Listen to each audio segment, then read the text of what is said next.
There are a lot of strange little tricks in Yu-Gi-Oh! That can give you an advantage, be that how many cards are in your main deck or your extra deck, or simply having an idea on what your opponent is playing. However, there are a few stranger than a specific set of rules that allows those that are visually impaired to gain an advantage, for once. So how does this happen? And if you like this content, be sure to subscribe, it really helps out the new channel. Let me know what you'd like to see me talk about in the comments below. So how does wearing glasses give you an advantage in Yu-Gi-Oh? Well, to explain that, we have to first talk about command duels. This is a specific type of duel usually done on Yu-Gi-Oh! Day, which is primarily a Japanese thing, but there have been a few Yu-Gi-Oh! Day celebrations done in the United States. Now, command duels are a very simple concept. People are just playing their regular local games, and the card shop owner randomly picks one of 29 different command duel use cards to tell people what to do. Now, some of these are pretty tame, like both players adding the top card of their graveyard to their hand, which isn't tame at all, but, comparatively, you get the idea. Or both players setting a trap from their deck to the field, or even a bunch of stuff like face-up fire and water monsters have their original attack doubled. There are a bunch more of these that just add a little bit to the game and make it that little bit more fun. However, there is one that's a little different, the command duel use card that simply states, players wearing glasses may gain 800 life points. Now, as silly as this is, it does matter.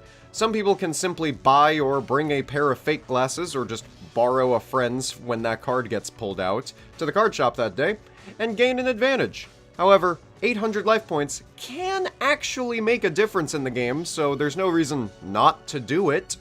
While this is intended as a little addition to the game, there are some interesting ways a lot of Yu-Gi-Oh! Simulators use to deal with cards like this. Some of them use simple coin flips because the alternative is asking people the question, and we know no one lies on the internet, right? You're gonna send me a picture of you with glasses on? I don't think that's going to be necessary or the case. Others don't really care, and just ask a yes or no question because, just be honest. Don't be lame, just be honest. Now, I'd like to bring your attention to a few more unique formats that the Yu-Gi-Oh! Anime has had, or just the game in general, because it's very interesting to me. You have very memorable ones like Duelist Kingdom, a format in which players cannot attack directly. Yes, this does just lead to Yugioh winning, if you really want to play this on any simulator. It's not good, it's not good. You can normal summon in defense position, you can normal summon or set level 5 or higher monsters without tributing, and a few other very different effects, such as being unable to attack directly as previously stated, only one monster being able to attack per turn, and if any player fails to summon a monster during their turn when they didn't control one, they will automatically lose the duel at the end of the turn.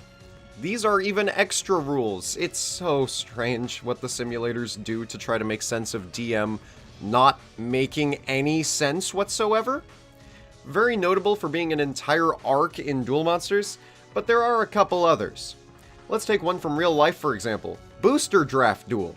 In this, both players go in order, opening 3 random Battle Pack 3 packs and choosing one card to put in their deck. You go back and forth until you both have a sufficient amount of cards, and in this format, more than 3 of a card is allowed. Pretty cool, if a little pricey, in real life at least, since if you're doing anything other than Battle Pack 3, it will be very expensive, but if you're using Battle Pack 3, oh, that was like one of the cheapest products you could ever pick up at Target. I'll tell you that right now. And they had the 8 packs that were all shown. I mean, I know there's a picture on screen, but what you can't see is the glue just being horrible on it. So that you had to rip it out with the might of Thor. And sometimes you just bend the cards that way. What else were you gonna do? Just pour hot water to try to melt the glue? What did they want us to do? And finally, let's go on to the weirdest format in all of Yu-Gi-Oh! Action Duels.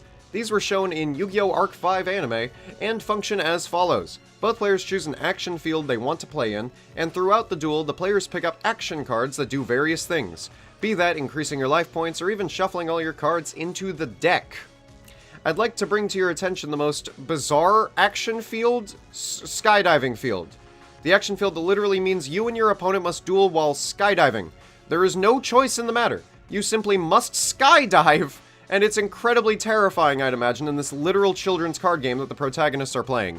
If you don't like someone, you can force them to skydive.